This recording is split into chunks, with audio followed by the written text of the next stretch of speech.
आज हम लोग पढ़ेंगे क्लास 10th का चैप्टर 3 दो चर वाले रैखिक संकरण युग्म। क्लास 9th में आप लोग पढ़ेंगे दो चर वाले रैखिक संकरण बस। इसमें क्लास 10th में युग्म हो जाता है। से दो चर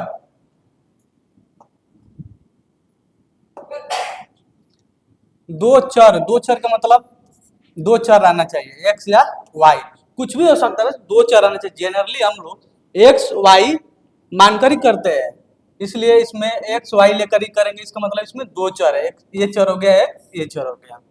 रैखिक मतलब घात कितनी होनी चाहिए? घात एक होनी चाहिए, घात एक होनी चाहिए। तो दो चर वाले रैखिक संकरण युग्म मतलब होता है दो, समीकरण दो रहना चाहिए। पहले समझते हैं बहुपद और समीकरण में अंतर क्या है। जैसे 2x² माइनस 5y प्लस 3, फिर लिख दे 2x² माइनस 5y प्लस 3 बराबर 0। ये बहुपद है क्योंकि इसके इक्वल में कुछ नहीं है, तो ये क्या है? बहुपद है। इसके इक्वल में अगर जीरो कुछ भी रख दे रहे हैं तो ये क्या? समीकरण हो जाता है, ये समीकरण हो जाता है। इसी को हमको पढ़ना है, तो इसमें युग्म पढ़ना है। तो इसका मतलब ये हुआ कि अगर हम इसे लिख दे 2x प्लस 5y माइनस 3,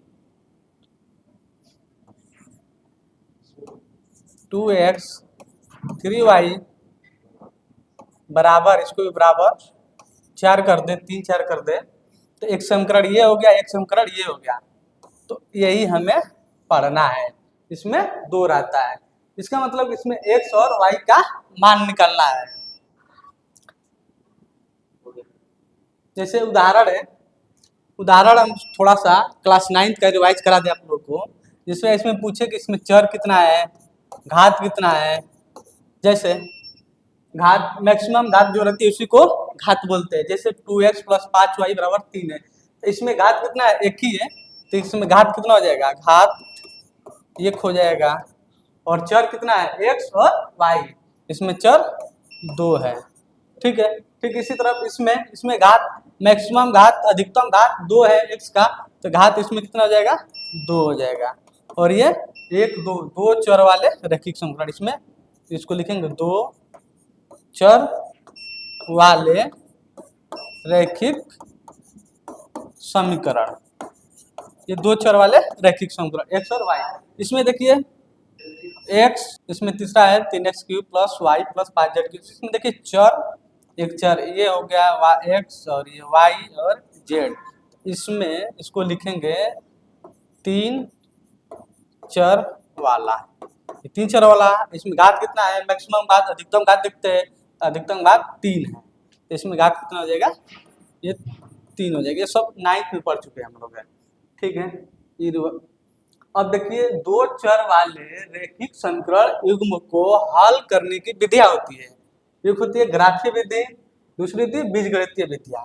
बीजगणितीय विद्या में ये होता है कैलकुलेशन होता है, गुणा गणित सब करना होता है। जैसे प्रतिस्थापन विधि एक होती है, विलोपन विधि होती है, और एक वज्र गुणन विधि होती है। सबको बारी बारी से जानेंगे। सबसे पहले समझते हैं ग्राफीय विधि को कैसे हल करते हैं, कैसे इसके माध्यम से। सबसे पहले ग्राफीय विधि समझते हैं।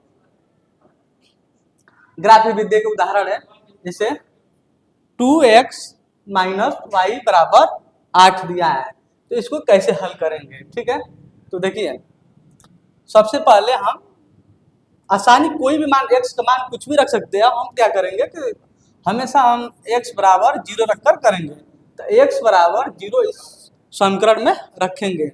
जैसे x बराबर 0, तो 2x, x की जगह पर 0 रख दिए, माइनस वाई बराबर 8, तो यहाँ से 0 हो जाएगा, ये y बराबर 8, तो यहाँ से y बराबर -8 आ जाएगा।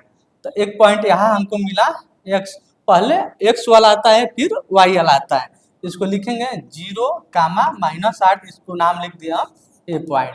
ठीक इसी तरह अब क्या करेंगे? y बराबर हम 0 रखेंगे इसी समीकरण में। जैसे दिया है 2x माइनस वाई बराबर 8, इसी में हम को y बराबर 0 रखना है। तो 2x y बराबर 0, 0 रख दिए बराबर 8, ये हो जाएगा 2x बराबर 8, x का मान निकालते हैं तो 8 गुणा में इसको डिवाइड करते हैं ये 4 आ जाएगा। तो इसका पॉइंट बन जाएगा बी पॉइंट, इसको मान लीजिए कि पहले x वाला आता है, x वाला कभी भी अगर ऐसे निकालते हैं तो पहले x वाला ही रखना है।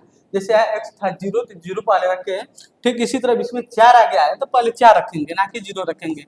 4 और 0, ये x हो गया और y हो गया। अब इसको ग्राफ विधियों को कैसे हल करते हैं, तो सबसे पहले इसको बनाते हैं ऐसे ग्राफ विधियों, ठीक है। इसको बोलते हैं एक्स एक्सिस, इसको बोलते हैं वाई एक्सिस,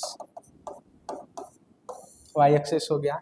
बीच में होता है मूल बिंदु 0 0। इस साइड पॉजिटिव लेते हैं, इस साइड धनात्मक होती है और इस साइड में ऊपर भी धनात्मक होती है अंक, और इस साइड निगेटिव होती है, इस साइड भी निगेटिव होती है, इस साइड भी निगेटिव होती है, नीचे भी निगेटिव होती है। इस साइड मान जो होता है ये पॉजिटिव होता है, पॉजिटिव होता है, ऊपर भी पॉजिटिव होता है, ठीक है। तो हम यहाँ 0 है, ये 0 है, इस साइड चलेंगे, सबसे बड़ा इसमें 8 तक है, ठीक है। हम यहाँ चालू करते हैं 1 2 3 4 5 6, इधर होगा -1 -2 -3 -4 -5 -6 -7, इधर होगा -1 -2 -3 -4 -5 -6 -7 -8 हो जाएगा। ऊपर प्लस में होगा 1 2 3 4 5 6 7 और 8 हो गया। अब हमें चलना है तो सबसे पहले x पर चलेंगे फिर y पर चलेंगे। तो ए पॉइंट है 0, -8, तो पहले 0 0 चले, 0 x पर गए, 0 गए, 0 के बाद -8 चलना है, तो -8 अब x पर चले तो x के बाद y पर चलना है। तो 0 गए, 0 के बाद y यहाँ पर आएगा, -8 यहाँ पर आ जाएगा। फिर बी पॉइंट दिया है 4 और 0, तो पहले x पर चलेंगे, x ये है तो पहले 4 गए, 4 के बाद 0 0 इसी पर रुक जाएगा। अब इसी पॉइंट को हमें मिलाना है, स्टेट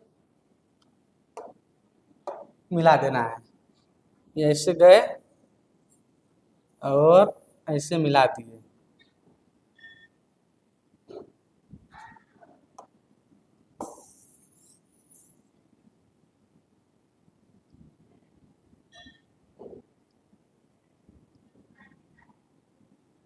ठीक है। ये मिला ही है, पॉइंट मानिए मिला है, ठीक है। ये पॉइंट मिल चुका है, ये पॉइंट मिला है, ये पॉइंट मिल गया, ठीक है। अब इसका नाम लिखते, जैसे गए थे 0, -8, तो यह लिख सकते हैं 0, -8 हो गया। फिर ऐसे 4 0, 4 यहाँ था, 4 और 0, इसी इक्वेशन को लिख देंगे, क्या लिए थे इक्वेशन 2x - y बराबर 8, तो इसको लिख देंगे, इसका नाम 2x - y बराबर 8। ऐसे ही ग्राफ विधियों को हल करते हैं। नेक्स्ट वीडियो में लेकर आएंगे प्रतिलोपन विधि, विस्थापन विधि कैसे हल करते हैं, वज्र गुणन विधि। तब तक के लिए